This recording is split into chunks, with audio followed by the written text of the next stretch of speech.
Good evening everyone once again, and I'm here to evaluate course for Project 7. Course, to me, is a walking, talking work of art itself. And it's always been an exhilarating experience having a conversation with him. So since we're on the topic of art, I'm going to use the acronym ART to evaluate his speech. A for what's awesome, R for what he can reconsider improving, and T for what he can consider tweaking to make his already artful speech an even more beautiful one. Firstly, his title, Come Talk to Me. I must admit it was a very curious title. I had no idea what was coming, and that was exactly the sort of impact that he had made on me, where he got me thinking, what's his point? What does he want? What's he trying to drive? And when it finally came up as to not just who, but what talks to him, was something that was of a really pleasant surprise.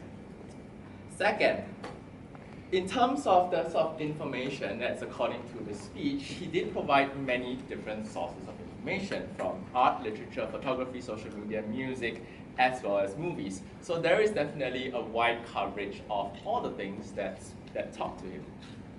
The third thing that I find awesome is his personal testimonies, of which he spoke about J.K. Rowling and how that impacted his probably not too recent past, as well as the movie Intouchables and his personal story of having had cancer and how that had an impact on him.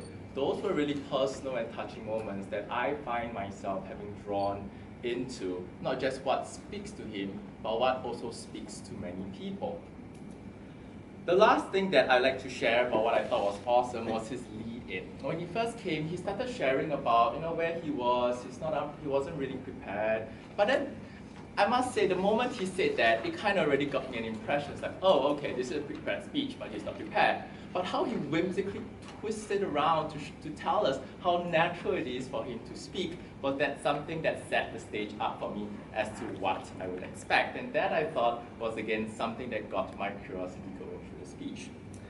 Let me go to what he can reconsider for his speech. One, I wasn't too sure whether the anecdote of the 30 million notebook that communicated to Bill Gates was really relevant to what you had to say. And that left me feeling I'm not sure what that point was.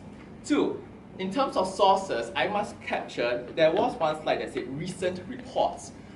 As according to the guidelines, again, I wasn't sure that would have met the criteria, as what could have worked better was to actually state what those sources were.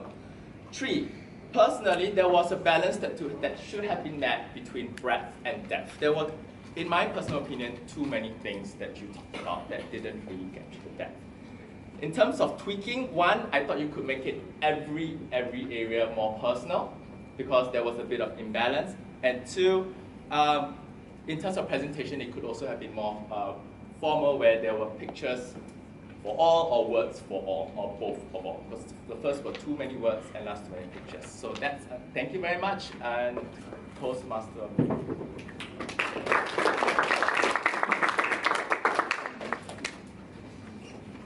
Okay, thanks Toastmaster Meng Chuan for the evaluation. Next talk will be Toastmaster Yang to be evaluating Amos P8 speech. Yang, please.